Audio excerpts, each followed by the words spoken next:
The city lights flickered across neon storefront windows, while cassette radios hummed softly through crowded suburban bedrooms, and somewhere beneath the glamour of glossy magazines and power suits, millions of women were quietly following fashion rules so strict, so bizarre, and so emotionally consuming that few people today would ever believe they were once considered completely normal.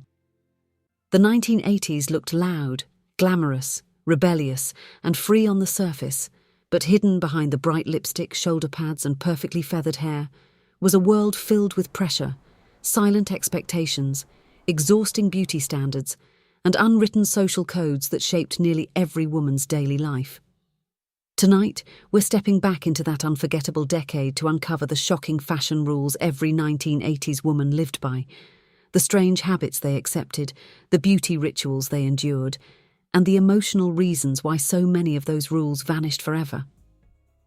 And if nostalgic stories like this make you feel like you're traveling through time, subscribe and stay with us, because what you're about to discover may completely change the way you see the decade of neon dreams and hidden insecurities. Number 20. Every outfit had to look expensive even when it wasn't. In the 1980s, image was everything, and women were expected to project success through fashion, whether they could afford it or not. Cheap fabrics were hidden beneath oversized blazers with dramatic shoulder pads designed to imitate power and wealth. Women spent hours studying magazine advertisements, trying to recreate the polished look of television stars and corporate executives, because appearing put together was treated almost like a moral responsibility. But behind closed doors, many families were struggling financially, and the pressure to maintain that glamorous illusion quietly exhausted countless women. Number 19. Matching accessories was considered absolutely essential. Shoes, handbags, belts, earrings, and even hair clips were expected to coordinate perfectly, and failing to match could instantly make someone appear careless or unfashionable. Women carried tiny mirrors inside their purses to constantly check their appearance under harsh department store lighting, terrified that one wrong color combination would draw criticism. Today, fashion celebrates individuality and imperfection, but back then, harmony and coordination felt almost mandatory. Yet that wasn't the strangest part. Number 18. Big hair wasn't optional. It was practically a social requirement. Women woke up before sunrise to tease, spray, curl, and sculpt their hair into towering shapes that could survive wind, rain, and long workdays.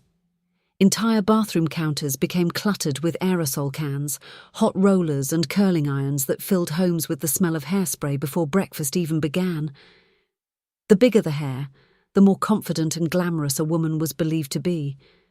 But what many people forget is how exhausting this ritual became. Some women even slept sitting upright to preserve their hairstyles overnight. Number 17. Pantyhose were expected almost everywhere. Even during unbearable summer heat, many workplaces, restaurants, and formal spaces viewed bare legs as inappropriate. Women endured uncomfortable nylon stockings that constantly snagged, rolled, and tore at the worst possible moments. A single run in the fabric could ruin an entire day emotionally because polished appearance standards were taken so seriously. Few people today even remember how deeply connected pantyhose became to professionalism and femininity during the decade. Number 16. Bright makeup symbolized confidence.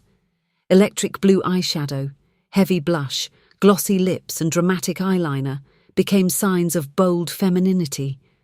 Cosmetic counters inside malls glowed under fluorescent lights, while teenagers copied magazine covers in bathroom mirrors late at night. Women believed vibrant makeup made them appear modern, exciting, and socially successful. But beneath the fun colours was a hidden pressure to constantly appear energetic and youthful, even during stressful times. Number 15. Shoulder pads transformed ordinary women into symbols of authority.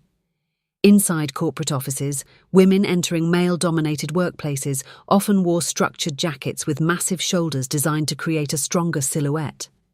It was fashion mixed with survival. The broader the shoulders appeared, the more seriously women hoped they would be treated in meetings and business environments.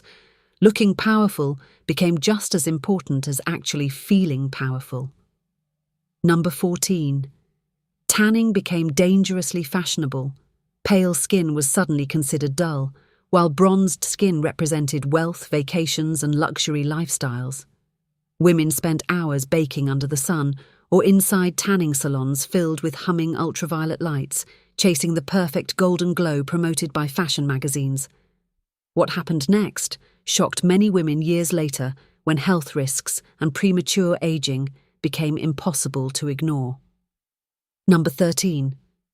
Designer labels became social currency. Tiny logos stitched onto jeans, sweaters, and handbags quietly determined status within schools, offices, and social circles. Women often saved money for months to purchase one branded item because wearing the right label created a sense of belonging.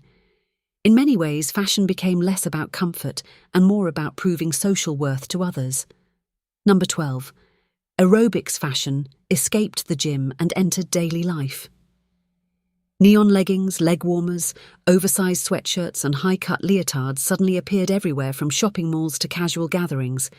Inspired by fitness videos and energetic workout culture, women were expected to appear active, healthy, and constantly youthful. But behind the colourful outfits was a growing obsession with body image that quietly intensified insecurities for many women throughout the decade. Number 11. Earrings had to be oversized and impossible to ignore. Large hoops, dangling gems, and flashy metallic designs framed heavily styled hair and dramatic makeup looks. Accessories weren't meant to be subtle anymore. Everything about 1980s fashion demanded attention, almost as if silence itself had become unfashionable. Number 10. Women were expected to constantly reinvent themselves. 1 month glamorous and elegant, the next edgy and rebellious. Fashion trends changed rapidly through music videos, television shows, and glossy celebrity magazines, creating endless pressure to keep up. Closets overflowed with forgotten trends that disappeared almost as quickly as they arrived. Few people today realize how emotionally exhausting this constant reinvention became for ordinary women trying desperately to fit in. Number 9. Denim had strict unwritten rules. Acid-wash jeans, high-waisted cuts, and specific designer brands defined social identity. Some women even ironed sharp creases into their jeans to maintain a polished appearance. Casual clothing was never truly casual because every detail carried hidden social meaning. Number 8. Red lipstick symbolized confidence and maturity. Women often kept lipstick tubes inside purses, desks, and car compartments for constant touch-ups throughout the day. Applying lipstick before entering restaurants, offices, or parties became almost ceremonial. It wasn't just makeup, it was armor. But behind that glamorous red smile, many women quietly battled insecurities they never discussed openly. Number 7. Women were expected to appear effortlessly fashionable, even when enormous effort was involved. Entire evenings disappeared preparing for social events. Curling hair, choosing jewellery, adjusting shoulder pads, steaming dresses, reapplying makeup, and studying reflections under bathroom lights became routine rituals. Fashion demanded perfection while pretending perfection came naturally.